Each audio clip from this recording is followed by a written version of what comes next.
Sebagian orang itu kecanduan terhadap sesuatu.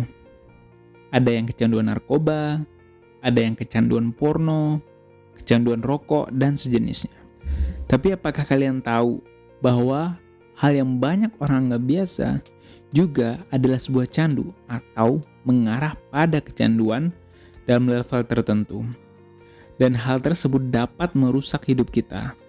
Gini teman-teman, kecanduan narkoba itu punya sebuah karakter, di mana ketika seorang pecandu mengonsumsi narkoba, dia akan mendapatkan sebuah kesenangan.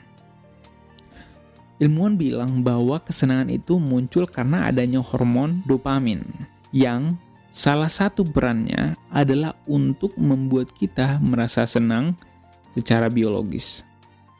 Ilmuwan juga menyimpulkan bahwa nyemil, main HP, nonton TV, nonton YouTube, lihat IG, sosmed juga bisa menghidupkan peran dopamin tersebut. Dengan kata lain, ketika kita nyemil, main HP, nonton TV, nonton YouTube, lihat IG, sosmed, dan sejenisnya, maka kita juga akan mendapatkan kesenangan seperti halnya narkoba, membuat pecandunya mendapatkan kesenangan walaupun konsentrasinya berbeda. Nah, masalahnya di sini teman-teman.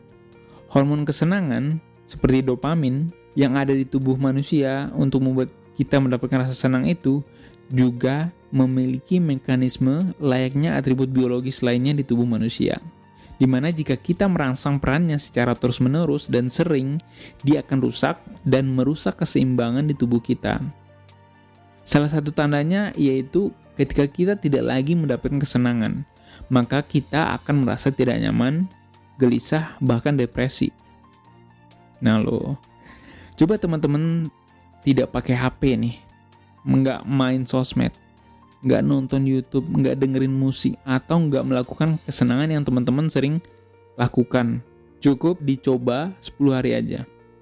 Nah, apakah teman-teman nyaman? Atau malah sebaliknya setelah 10 hari itu? Coba teman-teman bayangkan. Nah, kalau teman-teman gelisah di sini, kita bisa simpulkan bahwa kita sudah mengarah atau bahkan masuk ke dalam level kecanduan. Walau mungkin tekanannya tidak seperti narkoba, namun karena intensitasnya yang tiap hari dan selama bertahun-tahun, ini akan jadi sebuah masalah di kemudian hari. Jadi, ketika kebiasaan menyenangkan yang sulit terkontrol merusak mekanisme hormon dopamin dan menyebabkan candu, terbentuklah pola kepribadian dan mental instan secara tidak langsung. Sehingga ketika kita mendapatkan suatu pekerjaan misalnya atau berkarya yang hasilnya baru kelihatan bertahun-tahun lagi dan sulit dilakukan, kita jadi nggak respect atau menolak kondisi tersebut. Kita malah cenderung membanding-bandingkan kondisi tersebut dengan kesenangan-kesenangan yang sudah sering kita dapatkan dengan mudah dan cepat. Simon Sinek, seorang psikolog praktis ternama Amerika, pernah bilang bahwa remaja sekarang ini kalau bekerja mereka tidak gigih dan inginnya ketika sudah bekerja mereka segera mendapat penghargaan, segera mendapat kepuasan dengan karirnya, segera dapat promosi, segera mendapat gaji besar, serta ingin sekali segera cepat kaya.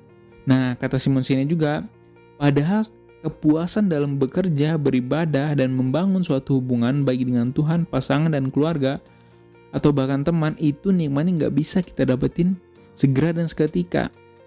James Clear, seorang pengusaha dan penulis dari Atomic Habits bilang, kebiasaan baik itu sulit dilakukan karena hadiahnya atau penghargaannya muncul ketika kita sudah lama melakukan kebiasaan baik tersebut. Contohnya, gosok gigi yang kita lakukan tiap hari, agar saat berusia tua, gigi kita masih utuh misalnya.